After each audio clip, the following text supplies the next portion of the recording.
Hi everyone, it's Jessica Gonzalez-Rojas, candidate for New York State Assembly in the neighborhoods of Jackson Heights, East Elmhurst, Corona, and Woodside. It's District 34. And I just got my absentee ballot in the mail, so we're gonna open this up together and walk through it together so that we can learn how to vote safely by mail. If you haven't yet requested your absentee, it is not too late. You can do so until June 16th by going to nycabsentee.com. It takes like 2 minutes. It's really fast, and you can request your ballot online, and then you'll receive this in the mail. So let's open it up and go through it. So the first thing we have is an outer envelope. Then we have the inner envelope, and that's the one with the square right there. We have an instruction sheet, so please review that.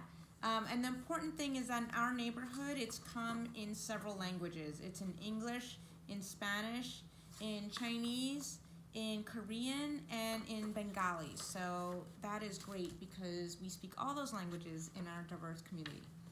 And then we have the ballot, and it's gigantic. So let's walk through it together and make sure that we vote properly and get me elected to the state assembly. So let's go with the side that has the 3 columns. This is where we vote. We start with the first column, and we're voting for the judge of the civil court. Vote for 1. Right here, underneath that, is borough president. Vote for 1. I like Costa. The middle column, at the top, we have representative in Congress. Vote for 1. And let's absolutely go with Alexandria Ocasio-Cortez. Let's get her back to Congress to do the amazing job she's doing. So she's right there on line 27. Right underneath Congress is state senator. And let's absolutely go with Jessica Ramos, who's on line 29, our current state senator, who is doing an amazing job. And then comes the member of the assembly. Again, vote for 1. Please vote for Jessica Gonzalez-Rojas, line 33. It is right there. Line 33, Jessica Gonzalez-Rojas, vote for 1. And then we have, on the last column, we have member of the state committee female, vote for 1. Member of the state committee male, vote for 1.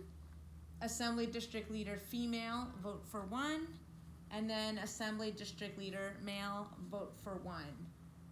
I feel like we need to get rid of the gender binary in these positions, but we are not there yet. So until then, we get to vote for female, male state committee, and female, male assembly district leader. We flip that over, and we get to vote for the Democratic candidate of the President of the United States. I highly encourage you to vote for Bernie Sanders, although he's no longer in the running. It's an opportunity to get very progressive delegates to the Democratic Convention. We need to continue to push our party to ensure that we're fighting for progressive policies. So I highly encourage you to vote for Bernie Sanders on line 5. Now we flip the ballot over, and we have delegates to the Judicial Convention. Vote for any 8. So this is where this long list is 8. So not only do you have candidates here, you choose 8 total. You also can write in. You have the option to write in candidates as well. And then we have delegates to the National Convention, and here is where we vote for any 6. Now, what's important to note is that the delegates are pledged to support certain candidates. So there's a small section right here that says which delegate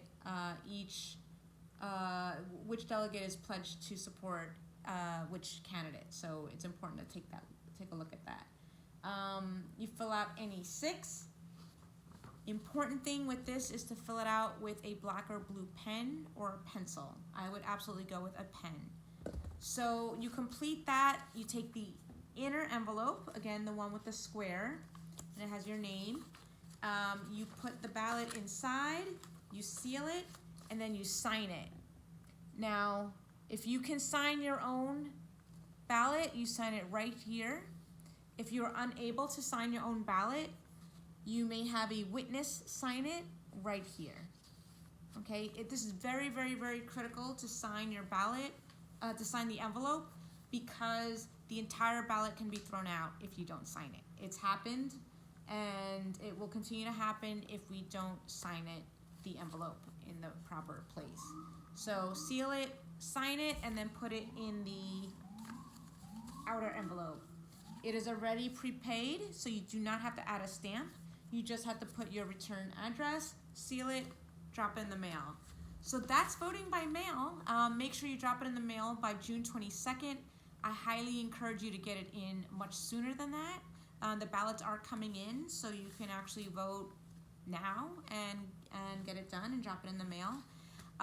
As well, if you do not want to vote by mail or miss the deadline, you can vote in person. There's 2 ways to vote in person. You can vote early, starting June 13th, at a early voting site. It may not be the same location where you vote, so visit vote.nyc to find your location and the hours. The hours change every day, so you really have to look at when it's open so that you don't go when it's closed. You can also vote in person on Election Day. The polls will be open from 6 a.m. to 9 p.m. I highly encourage you to wear a mask, to bring gloves, and even bring your own pen, because the less you're touching other items, the healthy and safer you are. Again, it's open from 6 a.m. to 9 p.m. at your polling location on June 23rd. So I hope you vote. I hope you turn out, whether it's by mail, early voting, or in person on Election Day.